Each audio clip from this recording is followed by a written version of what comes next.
आज मैं एक्सप्लेन करूंगी मूवी जिसका नाम है मिसिंग 2023। तो कहानी शुरू एक वीडियो को दिखाते हुए होती है जिसमें हम एक फैमिली देखते हैं। उसमें एक छोटी बच्ची जिसका नाम जून और उसके मॉम डैड थे। तभी जून के डैड की नाक से खून आता है और हम देख पाते हैं ये वीडियो जून देख रही थी जो कि अब बड़ी हो गई है। उसके डैड की भी मौत हो जाती है। जून अब अपनी मॉम और उनके फ्रेंड के साथ रहा करती थी। आगे दिखाया जाता है जून अपने दोस्तों से बैठी इंटरनेट पर बात कर रही थी। तभी उसकी मॉम की कॉल आती है जो उसे बता रही थी कि वो अपने दोस्त केविन के साथ ट्रिप पर कोलंबिया जा रही है और तुम अपना ख्याल रखना। वो अपनी एक दोस्त को जो कि वकील थी उसे अपनी बेटी जून का ख्याल रखने का कहकर जाती है और साथ ही उसे कुछ पैसे भी देकर गई थी ताकि उनके पीछे जून आराम से अपना खर्चा कर सके। जून अपनी मॉम के जाते ही थोड़ी ही देर बाद अपने दोस्तों को घर में पार्टी पर बुला लेती है और सारे पैसे खर्च कर देती है। जून लगातार एक हफ्ते तक पार्टी करती है। उसके घर उसकी मॉम की वकील दोस्त भी आती है जो उसका ख्याल रख रही थी, जिसको उसकी मॉम अपनी बेटी का ख्याल रखने का कहकर गई थी। इसी तरह एक हफ्ता गुजर गया था। जून अपनी मॉम और उनके दोस्त जिसका नाम केविन था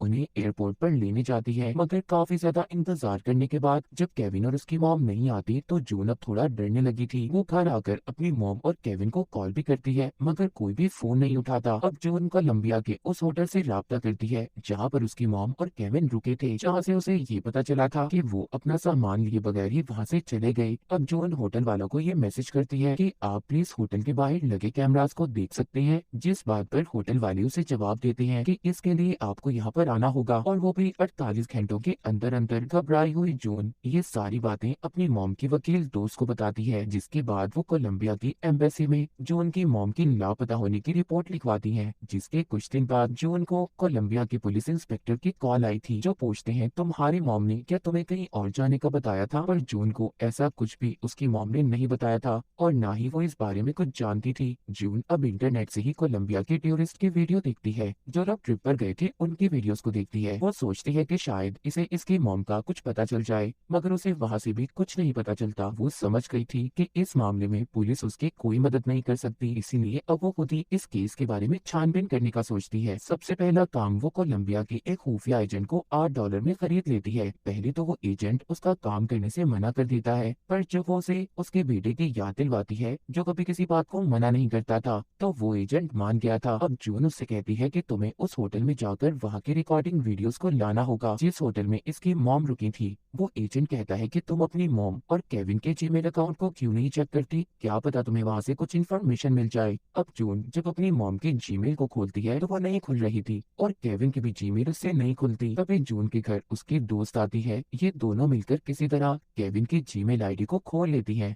जिसमें इन्हें पहली तस्वीर एक लड़की की मिली थी, और जब ये थोड़ा और चेक करती है तो केविन ने अपनी आईडी में बहुत सी लड़कियों को ब्लॉक किया हुआ था, यानी कि वो उससे दोबारा कोई राब्ता न कर सके। और अजीब बात ये थी कि सभी लड़कियां उससे पैसे मांग रही थी। जून लड़कियों के मैसेज देखकर समझ गई थी कि केविन एक धोखेबाज आदमी है और हो सकता है उसकी मॉम को भी इसी ने किडनैप यानी अगवा किया हो। जिसके बाद खुफिया एजेंट भी दोबारा से जून से राब्ता करता है जो उसे बताता है कि उसे होटल से कोई वीडियो नहीं मिली, पर हाँ पता चला है तुम्हारी मॉम और केविन 19 तारीख को चले गए थे। जिसके बाद जून अब ये सारी बातें कोलंबिया की पुलिस को बताती है और उसे ये सारी इंफॉर्मेशन जानकारी का इस्तेमाल करने का कहती है। तो पुलिस इंस्पेक्टर उसे केविन के बारे में बताते हैं कि वो 2 साल पहले जेल से आया था और साथ ही वो केविन की जीमेल भी उन्हें देने वाली थी, पर रुक जाती है क्योंकि इस काम से जून को भी जेल हो सकती थी। ये काम इलीगल था, यानी कि जैसे आपको पता है किसी के अकाउंट को हैक करना और उसका गलत इस्तेमाल या फिर किसी की इजाजत के बगैर उसके सोशल मीडिया का इस्तेमाल करना, ये साइबर क्राइम है जिससे आपको जेल भी हो सकती है। तो इसीलिए जून ने भी ऐसा नहीं किया था, मगर अब किसी भी तरह उसे अपनी मॉम को ढूंढना था। जून को केविन की एक खुफिया जगह का भी पता चला था जो शहर से दूर सुनसान जगह पर थी। उस जगह से उसे एक आदमी के बारे में भी पता चलता है। जब जून उसे कॉल करती है तो उस आदमी से उसे ये पता चला था कि केविन उसका दोस्त है और वो जेल में ही दोस्त बने थे।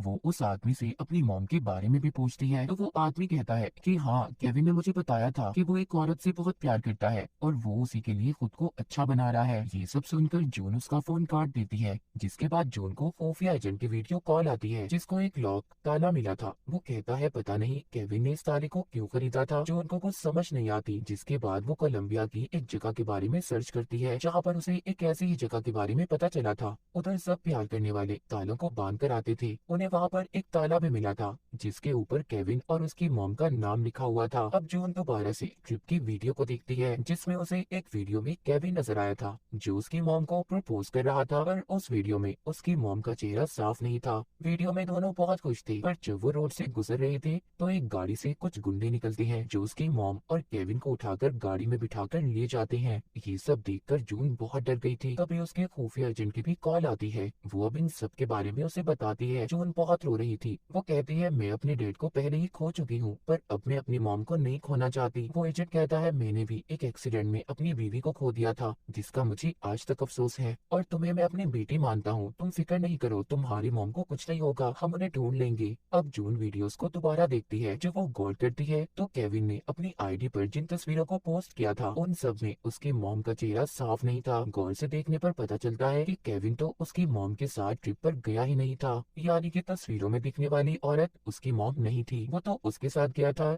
जिसकी तस्वीर जून ने केविन के मेल पर देखी थी। अब पुलिस को भी ये बात पता चल गई थी कि जून की मॉम घर और एयरपोर्ट के दरमियान से गायब हुई है, और वो अगवा करने की वीडियो भी शायद नकली है। पुलिस उस लड़की तक पहुंच गई थी जिसकी वीडियो केविन के साथ थी। पुलिस ने उसे प्लेन से गिरफ्तार किया था, मगर जब वो अपना बयान देती है, जिसे पुलिस भी सुनकर हैरान हो गई थी, वो लड़की कहती है कि मैं एक एक्ट्रेस हूँ। मुझे केविन नाम के आदमी ने कहा था कि वो एक शो बना रहा है जिसमें मुझे सिर्फ अपने लाइफस्टाइल को दिखाना है। वो ये भी बताती है कि जब केविन ने मुझे उस किडनैपिंग वाले सीन के बारे में बताया तो मुझे ये बातें बहुत अजीब लगी थी, जिसके बाद मैं वहाँ से आ गई। उस एक्ट्रेस की बातों से पुलिस को भी पता चल गया था कि उसकी सारी बातें सच हैं। अब यहाँ पर कहानी का रुख बदलने वाला था। पुलिस वाले जून को बताते हैं कि तुम्हारी मॉम एक अजीब खातून है, उन्होंने कुछ वक्त पहले अपनी आईडी को कोर्ट से बदलवा लिया था, और अब उनका नया नाम क्या है, वो कहाँ पर है, कोई भी नहीं जानता। सब बातें सुनकर जून भी अब परेशान हो गई थी। वो एक बार फिर केविन के अकाउंट को चेक करती है, जहाँ पर उसे एक मैसेज एप्लीकेशन के बारे में पता चला था। वहाँ पर उसे केविन का मैसेज मिला था जिसमें वो कह रहा था कि जून की मॉम को शायद सब कुछ पता चल गया है।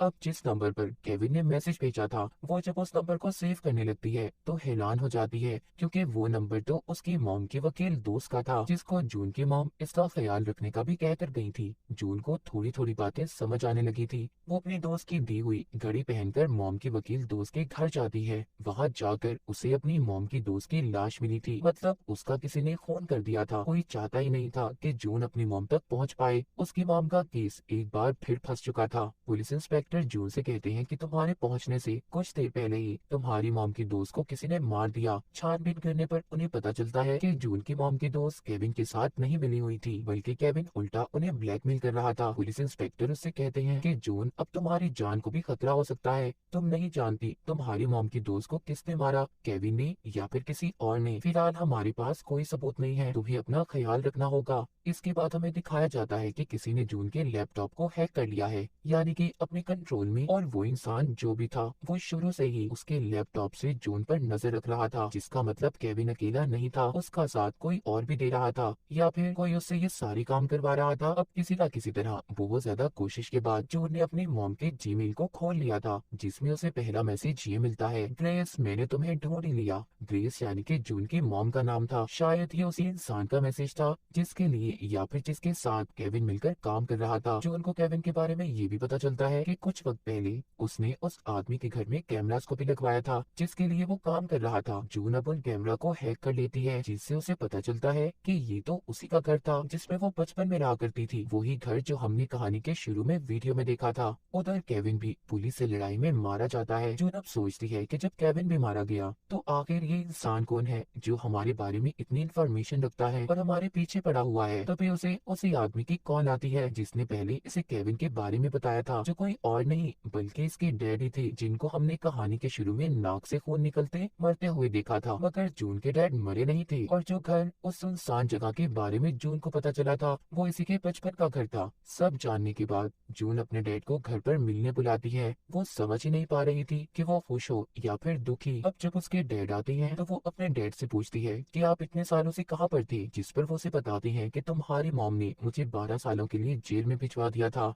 ये सब बातें सुनकर जून को कुछ अजीब लग रहा था। तभी उसके डैड उसे पकड़कर उसके बचपन वाले घर में ले आते हैं और उसे वहाँ पर बांध देते हैं, जहाँ पर जून की मॉम को भी उन्होंने कैद किया हुआ था। यानी कि अब तक जो कुछ भी हो रहा था सब कुछ जून के डैड करवा रहे थे। यहाँ पर हमें एक और हैरान कर देने वाली बात पता चलती है। जून के डैड एक बहुत ही गलत इंसान और बहुत बुरे हस्बैंड थे। वो जून की मॉम को मारते और उनसे गलत काम करने का कहते थे। इन सब चीजों से तंग आकर जून की मॉम ने उसके डैड के खिलाफ पुलिस में रिपोर्ट दर्ज करवा दी, जिस वजह से उसे 12 साल की सजा हुई। जून की मॉम ने अपनी दोस्त की मदद से, जो एक वकील थी, उनसे अपनी आईडी, नाम और जून के डैड की मौत के नकली कागजात को भी बनवा लिया था, ताकि उसका हस्बैंड उसे कभी न ढूंढ पाए और वो एक अच्छी जिंदगी गुजार सके। पर उसके हस्बैंड ने उसे ढूंढ लिया। केविन उसे जेल में मिला था। वो दोनों अच्छे दोस्त बन गए। मतलब सारा प्लान जून के डैड का था। अब वो जून की मॉम से अपना बदला लेना चाहते थे, इसीलिए वो उसकी मॉम से कहते हैं कि मैं तुम्हें अब मार दूंगा। इससे पहले उन्हें किसी की लाश को दफनाने जाना था। जब जून के डैड वहाँ से चले गए थे,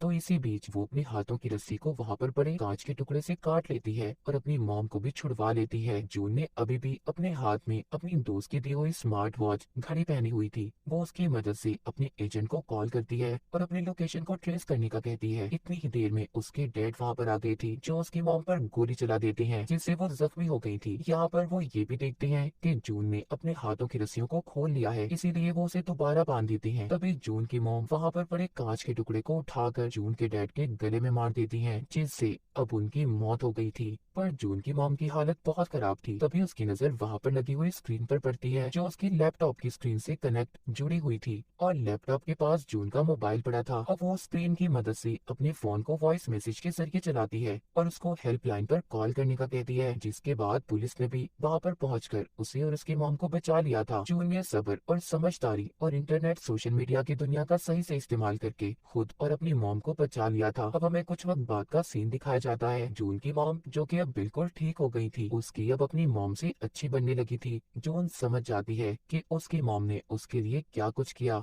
और इसी के साथ ये कहानी यहीं पर खत्म हो जाती है।